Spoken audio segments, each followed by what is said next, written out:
আলহামদুলিল্লাহ বাংলাদেশে এমনও ডাক্তার, এমনও পীর, এমনও আলেম আছে না নাই যারা চতুর্মুখী কর্মসূচি পালন করে, যাদের মধ্যে ইলমের কর্মসূচি আছে, যাদের মধ্যে দাওয়াতের কর্মসূচি আছে, যাদের মধ্যে তাজকিয়া জিকির আজকারের কর্মসূচি আছে, যাদের মধ্যে জিহাদের কর্মসূচিও আছে।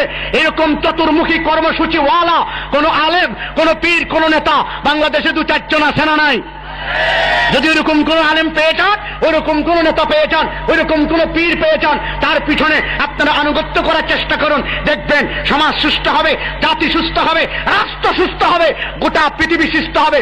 ওই রকম নেতৃত্বের পিছনে যদি আমরা কাতার বাঁধতে পারি, ইসলামের বিজয় আজ হোক আর কাল হোক, টুডে টুমরো ইসলামের বিজয় আসতে বাধ্য। কিন্তু নেতা তলাশ করতে হবে। বলবেন হুজুর আমরা তো বুঝি না অত, কোন পীর ভালো, কোন নেতা ভালো, কোন আলেম ভালো, আমরা মূর্খ মানুষ। কে বলেছে আপনারা মূর্খ? ধান কোনটা বললে ফলন বেশি হয় এটা বুঝেন।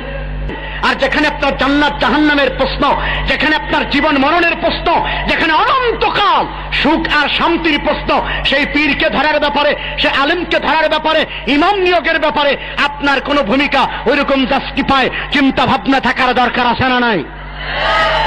আমার বিশ্বাস একটু চিন্তা করলেই পথ খুঁজে পেয়ে যাবেন। আমি তো ফর্মুলা দিয়ে যাচ্ছি, এই 4 ফর্মুলার এই 4টা কর্মসূচি যাদের মধ্যে আছে তারা যোগ্য ডাক্তার, তারা নিজেকে সুস্থ করতে পারে, কর্মীদেরকে